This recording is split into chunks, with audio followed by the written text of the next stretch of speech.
Welcome. In this video, I will show you how to right-click on HP SPECTRE X360.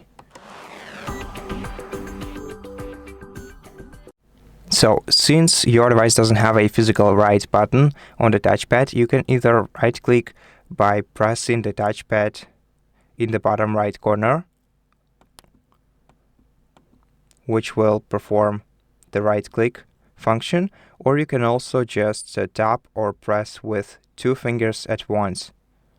And since your device also has a touch screen, we can also perform the same action by holding the finger down on any element we see on the screen, which will also perform the right-click function.